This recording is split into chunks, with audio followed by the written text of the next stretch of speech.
Hello children, I thought of taking you to a picnic. Where can we go? I thought of not going to a place where human beings are there.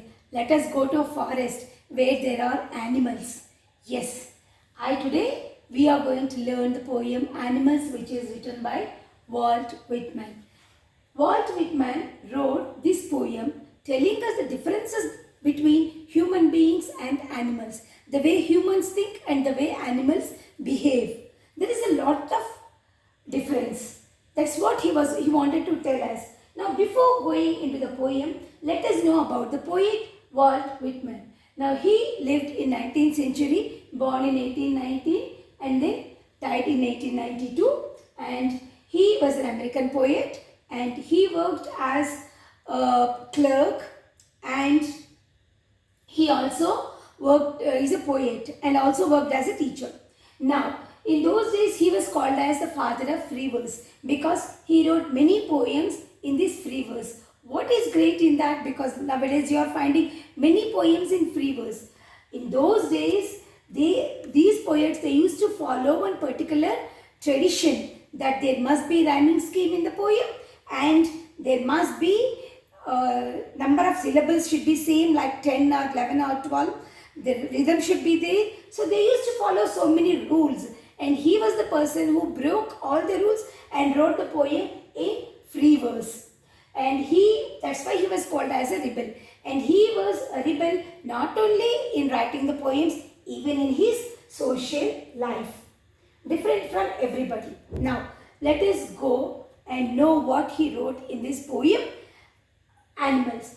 I think I could turn and live with animals. They so placid and self-contained. I stand and look at them long and long. So here the poet is telling that he wanted to go and live with the animals. Why he wanted to go and live with animals? Leaving all this, the life, whatever he was leading, keeping a full stop for that, turn and go back to the forest and live with animals. What's the reason for that? Why he did not want to live with human beings? Because he felt that these animals are so placid and self-contained. That means they are very cool and very peaceful and also self-contained, means self-satisfied with the kind of life whatever they were leading. They are not like human beings who get angry and lose their calmness, and a small incident is enough to trigger and they will become very angry. These animals are not like that, and they are very cool and calm and even satisfied with the kind of life what they were living. That's the reason he was very much happy seeing the animals. That's the reason he wanted to go and spend some time and watch these animals. It's not some time actually. Look, what is he telling? I stand and look at them long and long for hours and hours together. He was really fascinated with those qualities and he decided to go back and live with animals instead of living with human beings. Because in human beings, he never felt that they are very calm and they are satisfied. Next, they do not sweat and whine about their condition. They do not lie awake in the dark and weep for their sins. They do not make me sick discussing their duty to God. Let us go first with these three lines. And they do not sweat and whine. Sweat here means always complaining. Whine means always shouting and complaining. And sweating means working a lot. So they were not satisfied with their life and they are always giving complaints about the condition. Why this is happening to me? In that way, there were so many complaints about the way they were leading their life, and they do not lie awake in the dark and weep for their sins. Just like human beings, they do not lie awake in the dark, which means at night, and weep for their sins, for the mistakes whatever we human beings have committed. We were waking up night and we were thinking about that and we were feeling very sad why we did like that, repenting for the work whatever we have done, and like us they never behave like that. And they do not make me sick discussing their duty to God. Yeah, it's we human beings, we always talk in that way that this is our duty, we are supposed to do, otherwise God will not will be happy with us. God has sent us into this world to do this work. That's what we feel. And so that is the difference what he was telling between animals and human beings. These animals never sweat and whine and give complaints about their condition. Just like human beings, we have a number of complaints about the way we are leading our life. And they do not lie awake in the dark and weep for their sins, thinking about past, thinking about future. And then they do not make me sick discussing their duty to God. Next, not one is dissatisfied, not one is demented with the mania of owning things. Yes, it's we human beings are really crazy about owning the things. Mania means crazy. So these animals, they are not dissatisfied. They are always happy, content, and not one is demented. Demented means mad, mad of having something, possessing something. Yes, if we want a car, we want a car. We want a bungalow, we want a bungalow. We were very crazy about all these things, whereas these animals, they were never like that. They are very happy in the life they were leading.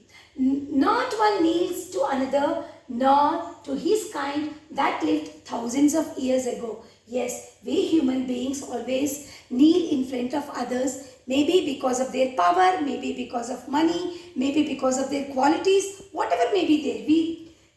Yes, we do give respect to them, bow our stand, kneel in front of them, and we do give a lot of respect to our ancestors who lived thousands and thousands of years ago.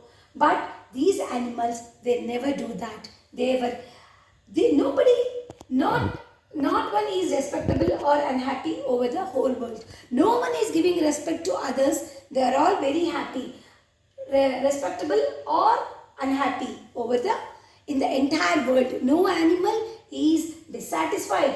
No animal is crazy about owning the things. And no animal needs to another person showing their superiority and surrendering to them. And they don't even worship or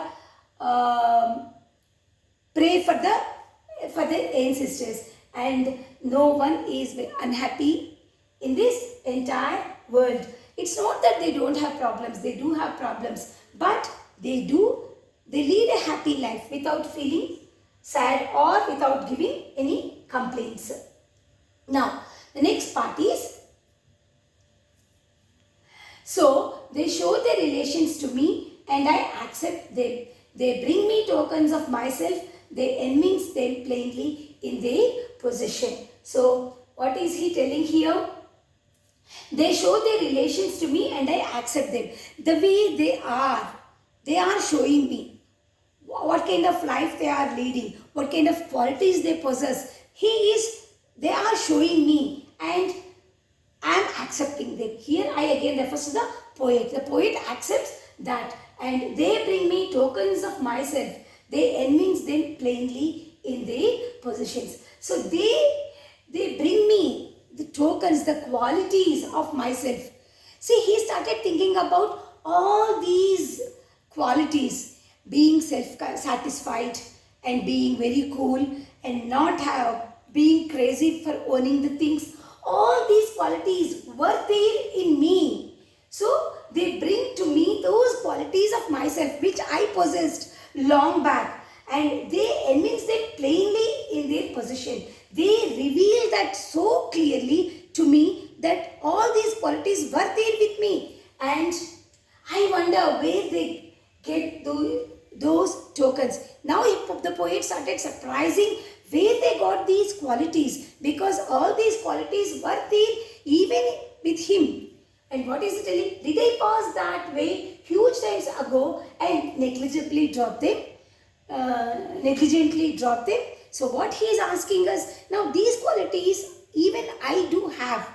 I possessed all these things. Now I don't know from my childhood till now, the way I am leading that kind of life now, what happened, where I missed those qualities, where I negligently dropped them, I don't know. So now he was feeling very sorry as he lost all those beautiful, wonderful qualities whatever a human being is supposed to possess in this industrialization and colonialism and all these, the greediness, possession, having superiority over others, all these things made we human beings lose all those best qualities whatever we possessed. Now the poem ended with a question telling that when did I lose all those things? Now he is not asking any answer. He was just asking us, making us think about those qualities which we lost. Now that's the poem, children, and I hope you understood that.